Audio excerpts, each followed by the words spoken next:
Good morning વિદ્યાર્થી મિત્રો.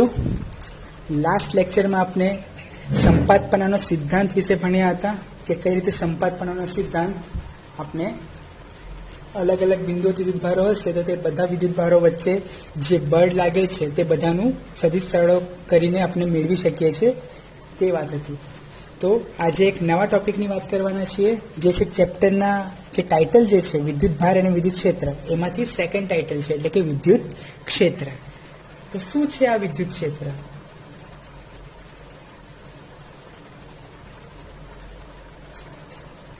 Okay, વિદ્યુત ક્ષેત્ર કે જેને ઇલેક્ટ્રિક ફિલ્ડ પણ કહેવામાં આવે છે, સમટાઈમ્સ એને ઇલેક્ટ્રિક ફિલ્ડ સ્ટ્રેન્થ પણ કહેવામાં આવે છે. ઇલેક્ટ્રિક ફિલ્ડ બોલો, ઇલેક્ટ્રિક ફિલ્ડ સ્ટ્રેન્થ બોલો, સરખું જ છે. ઓકે, તો શું છે આ વિદ્યુત ક્ષેત્ર? તો વિદ્યુત ક્ષેત્ર એટલે શું તે સમજવા માટે પહેલા તમને હું જરાક આગળના ધોરણો, નાના ધોરણો પર લઈ જાઓ. તમે 5મું ધોરણ તો ભણ્યા જ હશો ઓબ્વિયસલી, તો જ 12મામાં આવ્યા છો. ઓકે, તો 5મા ધોરણની અંદર તમને યાદ હશે એક ચેપ્ટર હતું વિજ્ઞાનની અંદર, ઓબ્વિયસ વિજ્ઞાનની અંદર જ હશે, હું સમાજ વિદ્યાની વાત તો કરીશ નહીં. ઓકે, તો તેની અંદર એક ચેપ્ટર હતું ચુંબક નામનું.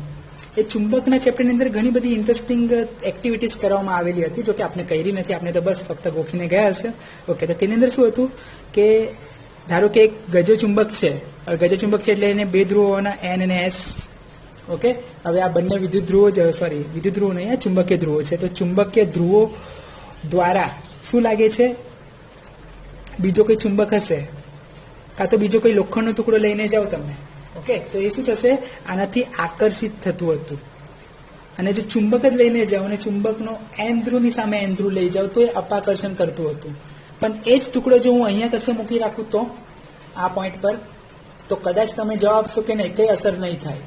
તો એનો અર્થ શું? એટલે આ ચુંબક તો ત્યાં જ મૂક્યો છે, મેં અહીં ટુકડો મૂક્યો તો અસર થઈ, અહીં ટુકડો મૂક્યો લોખંડનો ટુકડો તો એ અસર કંઈ નહીં થતી. તો એનો અર્થ શું થાય? તો તમે જવાબ આપશો કે સર એની એક અમુક રેન્જ હોય, એ રેન્જમાં તમે મૂકો વસ્તુને, કોઈ પણ લોખંડના ટુકડાને કે પછી કોઈ બીજા ચુંબકને, તો એ એને આકર્ષશે. ઓકે, રેન્જની બહાર આવી ગયો છે આ પોઈન્ટ. એક્ઝેક્ટલી લાઈક ધેટ કે આ ક્ષેત્ર એટલે એક પ્રકારની રેન્જ, આ ફિલ્ડ જે છે તે એક પ્રકારની રેન્જ થાય. ઓકે, પણ આની અંદર આપણે ચુંબકની વાત નહીં કરતા, આપણે અહીં શું કરીશું, વિદ્યુત ભારની વાત કરીશું. એટલે ધારો કે કોઈ એક વિદ્યુત ભાર છે, ધારો કે કોઈ બિંદુઓ વિદ્યુત ભાર છે પોઝિટિવ, તો તે કોઈ બીજા વિદ્યુત ભારને બળ લગાડે છે. ધારો કે કોઈ એક નાનકડો વિદ્યુત ભાર છે Q, એને બળ લગાડે છે. એ બળ આકર્ષી પણ હોઈ શકે છે, તે બળ અપાકર્ષી પણ હોઈ શકે છે. આધાર રાખે છે આ બીજા Qના પર. જો એ પોઝિટિવ લઈ લીધું તો અપાકર્ષી લાગશે, નેગેટિવ લીધું તો આ પોઝિટિવ નેગેટિવ એના કારણે આકર્ષણ બળ લાગશે. તો એ આકર્ષી કે અપાકર્ષી હોઈ શકે છે, તે મેઇન સવાલ નથી. પણ આ બિંદુ પર મૂકું તો શું બળ લાગે છે અને બળ કેટલું લાગે છે. ઓકે, અને ધારો કે એ જ વિદ્યુત ભારને હું અહીં લઈ જાઉં તો શું બળ લાગે છે. તો આ જે અમુક ચોક્કસ એરિયા છે, અમુક ચોક્કસ રીજન છે, અમુક ચોક્કસ પ્રદેશ છે, એ પ્રદેશમાં જો કોઈ બીજો વિદ્યુતભાર આવે તો આ વિદ્યુતભારના તંત્ર દ્વારા એ વિદ્યુતભાર પર જે બળ લાગે છે તો આ ક્ષેત્રને જ વિદ્યુત ક્ષેત્ર કહેવાય છે. Simple, quite simple. નામમાં જ એનું આખો વ્યાખ્યા આવી જાય છે, એટલે કે મતલબ એનું સ્ટેટમેન્ટ આવી જાય છે કે વિદ્યુત ક્ષેત્ર એટલે શું, તો કોઈ પણ વિદ્યુતભારના તંત્ર દ્વારા તેના આસપાસના જેટલા વિસ્તારમાં જે વિદ્યુત બળ લાગે છે તે જ વિસ્તારને શું કહેવાય છે, તે સિસ્ટમનું વિદ્યુત ક્ષેત્ર. સિમ્પલ. ઓકે, ખ્યાલ આવ્યો? તો આજે આપણે ડેફિનેશન કીધી તો એકદમ સિમ્પલ અને સોબર ડેફિનેશન હતી. ઓકે, તો ચાલો આને થોડુંક થિયોરિટિકલ ને થોડુંક આપણે 12મા ધોરણના લેવલ પર જઈએ અને સમજીએ કે ધારો કે એક વિદ્યુત ભારિત તંત્ર હતું, એ બિંદુઓ વિદ્યુતભાર પણ હોઈ શકે છે, તો કોઈક તંત્ર પણ હોઈ શકે છે. ઓકે, અને અહીં જે વિદ્યુતભાર લઈને ગયા છે ને તે વિદ્યુતભારને બોલીશું આપણે પરીક્ષણ વિદ્યુતભાર. હું Q0 ના આપું છું. પરીક્ષણ વિદ્યુતભારને ઇંગ્લિશમાં આપણે ટેસ્ટ ચાર્જ પણ કહીશું.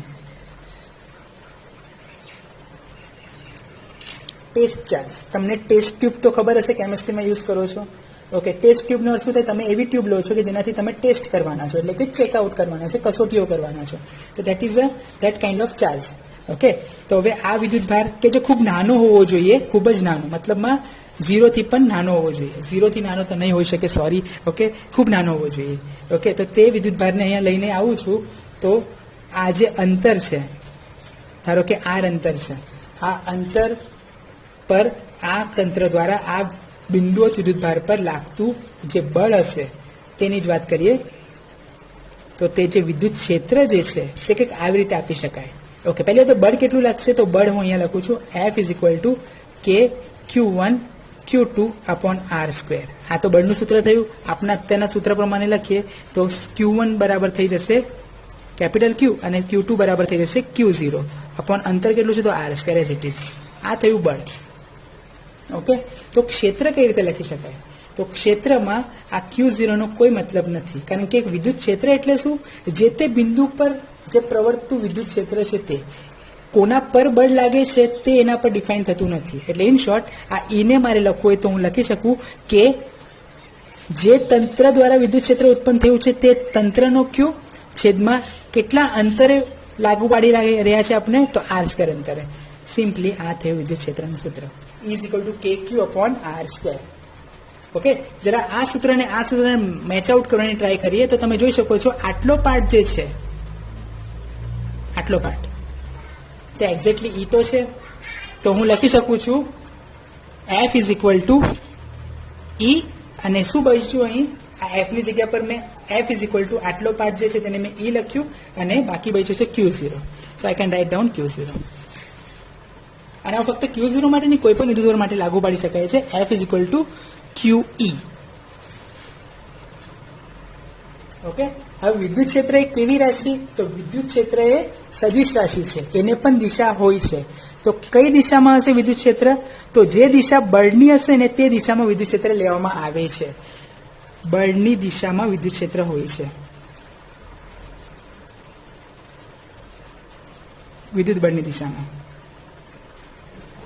ઓકે, દિશા વિદ્યુત બળની જે હશે તે વિદ્યુત ક્ષેત્રની જે દિશા તરીકે લેવામાં આવશે. ઓકે, હા. હવે એકમની વાત કરીએ તો તમને ખબર જ છે F નો એકમ શું આવે, F નો એકમ આવે ન્યૂટન, અને Q નો એકમ શું આવે, કુલમ. તો E નો એકમ શું બનશે, તો આના પરથી એકમ પર આવું તો એકમ બનશે ન્યૂટન પર કુલમ. જો Q છેદમાં, જો આ સૂત્રને હું બીજી રીતે આવી રીતે લખી શકું છું, E બરાબર E ને કરતા બનાવો તો E બરાબર F બાય Q થાય. આવું F લખ્યું છે, E નથી, આ F છે, F બાય Q. F એટલે ન્યૂટન, Q એટલે કુલમ, તો એકમ થશે ન્યૂટન પર કુલમ. ઓકે, અને બીજો એક એકમ છે જે તમે સેકન્ડ ચેપ્ટર થી ભણશો, એટલે બીજા ચેપ્ટર પર આવશે, અને તે વધારે ફેમસ એકમ છે, તે છે વોલ્ટ પર મીટર. આ પણ એક એકમ છે. આ ચેપ્ટર પૂરતું આપણે ન્યૂટન પર કુલમ વાપરીશું, અમુક સમયે વોલ્ટ પર મીટર આવશે, પણ જ્યારે એક્ઝામ આવશે બોર્ડની ને તેની અંદર જો સવાલો હોય MCQs ની અંદર, તે વોલ્ટ પર મીટર રેન્ડમલી આપી શકે છે. બરાબર, આ બંને એકમો એક જેવા જ છે જો તમે એને પારિમાણિક દ્રષ્ટિએ જોવા જશો તો. ઓકે, બરાબર. તો અત્યારે આટલું યાદ રાખો, ન્યૂટન પર કુલમ. ઓકે, આનું પારિમાણિક સૂત્ર શું બને,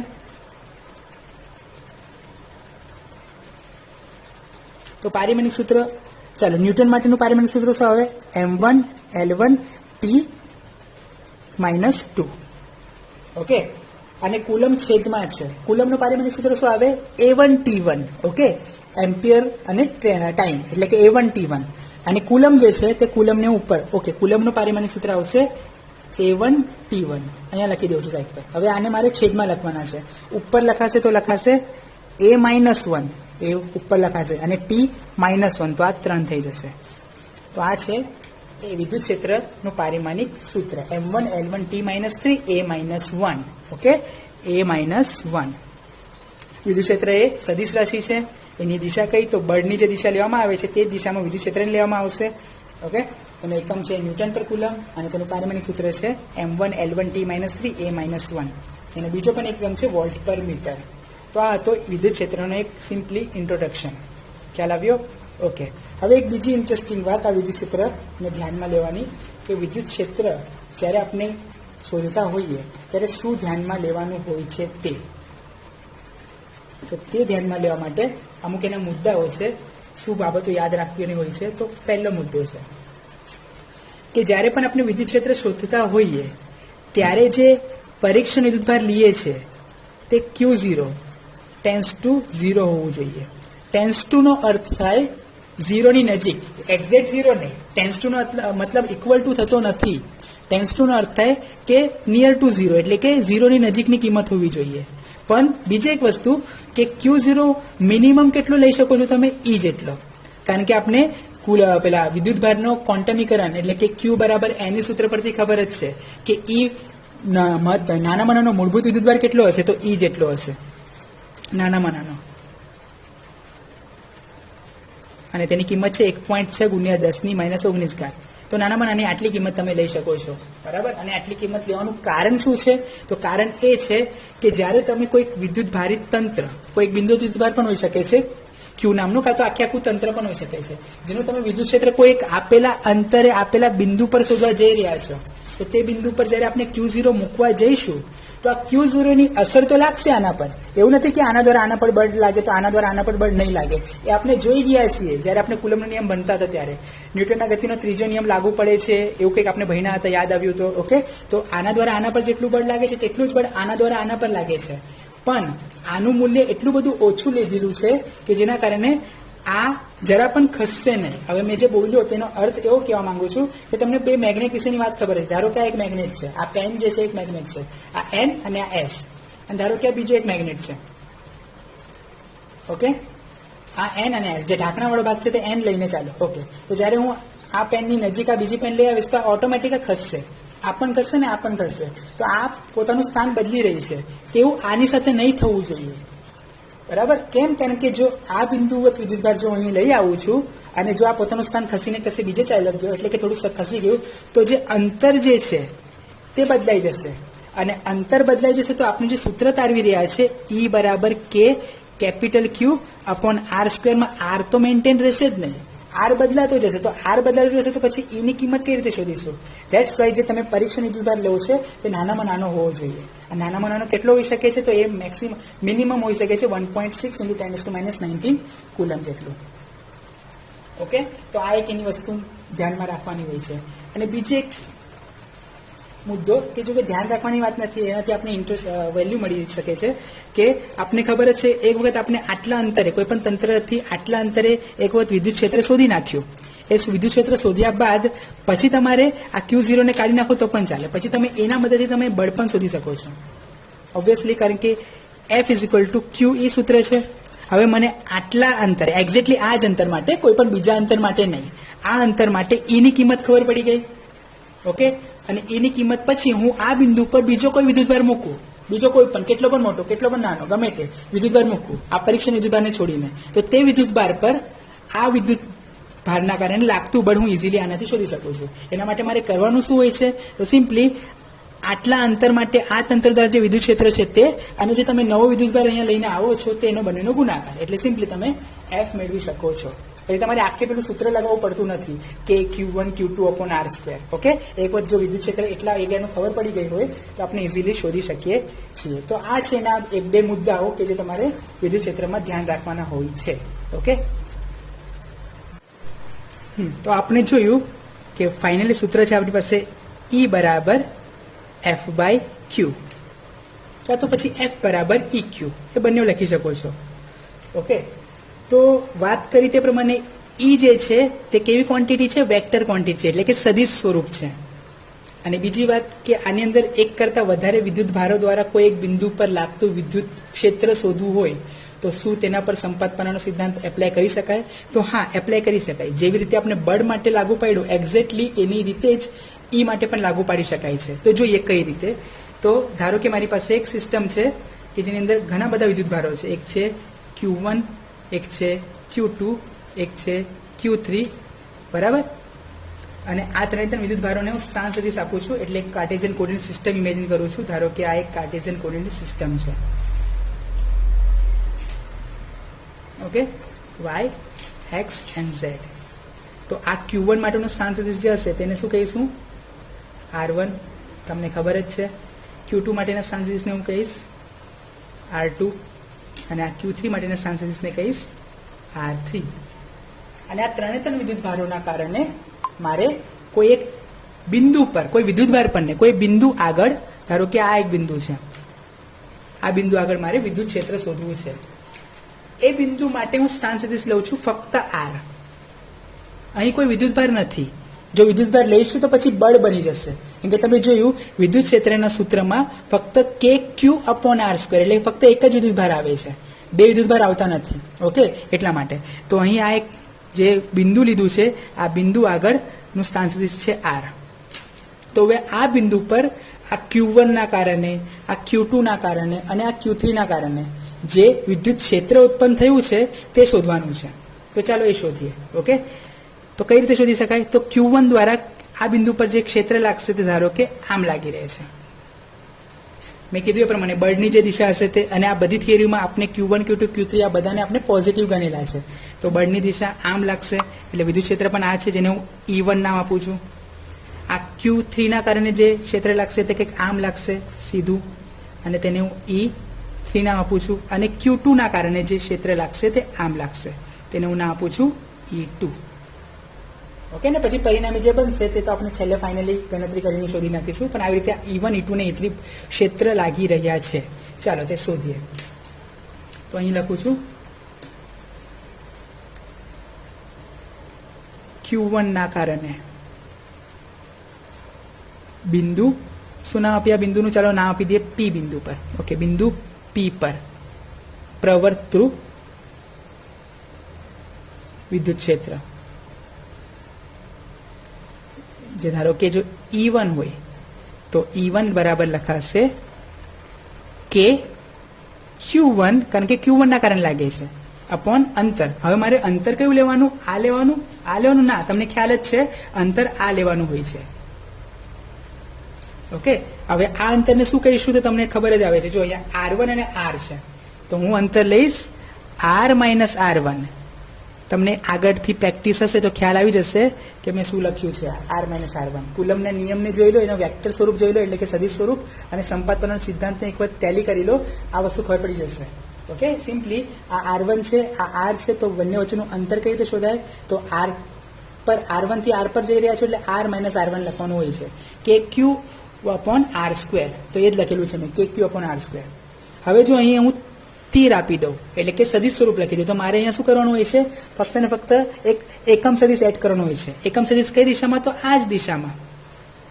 અને આ એટલે શું? તો R માઇનસ R1 ની દિશા, એટલે હું લખું છું R minus R1 caret. Okay, ખ્યાલ આવ્યો? એ જ રીતે Q2 દ્વારા Q2 ના કારણે જે ક્ષેત્ર હશે તેને હું જો E2 બોલું તો E2 બરાબર શું લખાશે?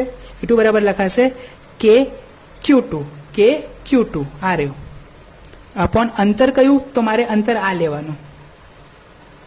અને આ અંતર કયું થશે? તો જો આ હતું R, આ હતું R2, તો થશે R માઇનસ R2 સ્ક્વેર. અને જો એકમ આપી દો, સદિશ આપી દો, તો લખાશે R માઇનસ, સોરી અહીંયા લખાઈ ગયું, ફરીથી અહીંયા લખું છું, E2 ઇઝ ઇક્વલ ટુ કે Q2 upon R minus R2. મૂળ છે સ્ક્વેર અને R minus R2 caret. Okay, અને તે જ રીતે Q3 ના કારણે વિદ્યુત ક્ષેત્ર, જો E3 લઉં તો E3 બરાબર લખાશે કે Q3 upon R minus R3 square, અને એકમ સદિશ લખાશે R માઇનસ R3 કેરેટ. ખ્યાલ આવ્યો? તો આવી રીતે Q1, Q2 ને Q3 દ્વારા લાગતા સ્વતંત્ર ક્ષેત્રો શોધી નાખ્યા. હવે શું કરીશું આપણે? બસ સંપાતપનોનો સિદ્ધાંત જે કહે છે તે પ્રમાણે કુલ ક્ષેત્ર, જો એને હું E બોલું, ઓકે, બિંદુ P પર નું કુલ ક્ષેત્ર જો E બોલું તો E બરાબર લખાશે E1 plus E2 plus E3. અને બસ હવે તમારે ત્રણે કિંમતો જે શોધેલી છે તે જ એડ કરવાની છે. હું એડ કરી રહ્યો છું. E1 ની કિંમત કેટલી હતી? કે Q upon R minus R1 square R minus R1 caret. તે જ રીતે E2 ની કિંમત કેટલી હતી? આ રહી, કે Q upon R minus R2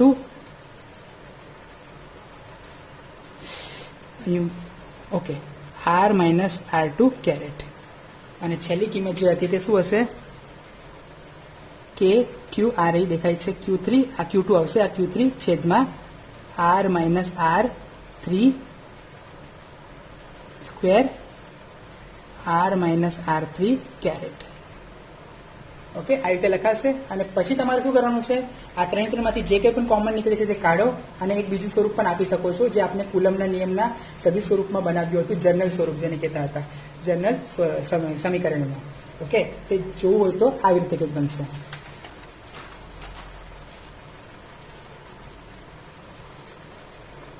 માટે સદિશ E બરાબર, જો બધામાં કે હતો તો કે કોમન કાઢ્યો.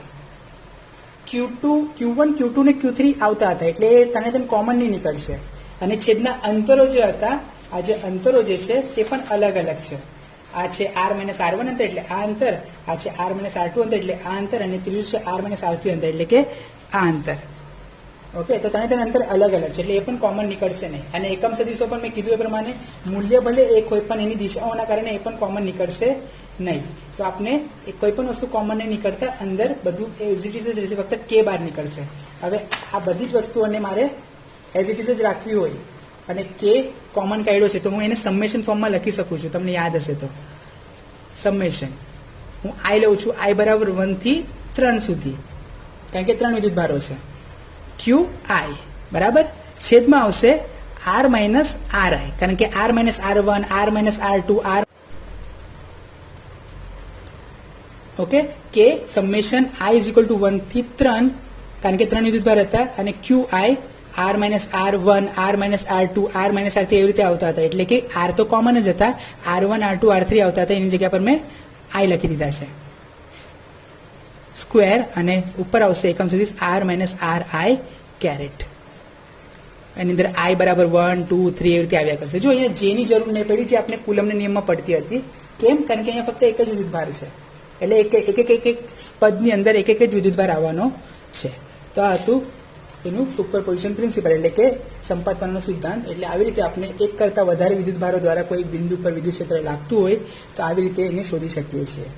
આ મોસ્ટલી સૂત્ર કેવા આવે, આ ફક્ત થિયોરિટિકલ પાર્ટમાં જ આવશે. દાખલા ગણતી વખતે આવા સૂત્રનો યુઝ નથી થતો. આપણે સિમ્પલી આપણી નોર્મલ મેથડથી એક વિદ્યુત ક્ષેત્ર શોધીશું ને બધા વિદ્યુત ક્ષેત્રનો શું કરીશું, સદિશ સરવાળો કરી નાખીશું. ઓકે, અને એક જે બાકી બચે છે તે ટોપિક આ વિદ્યુત ક્ષેત્રને રિલેટેડ, કે બિંદુઓ વિદ્યુતભારના કારણે વિદ્યુત ક્ષેત્ર.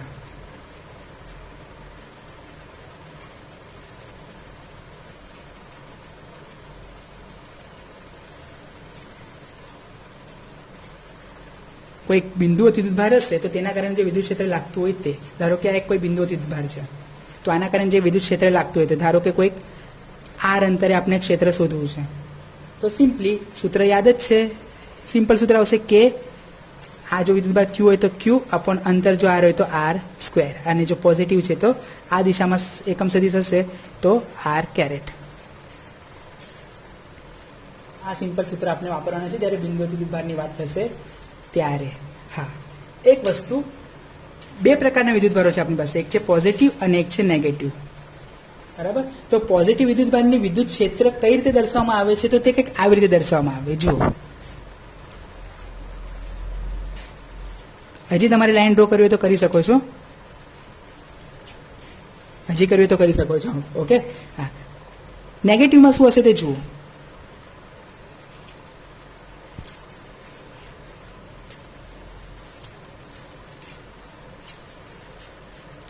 આ સીધી જ જશે, આ તો ખાલી દોરવામાં. ઓકે સર, તીર દોરવાના રહી ગયા. ઓકે, દોરું છું તીર.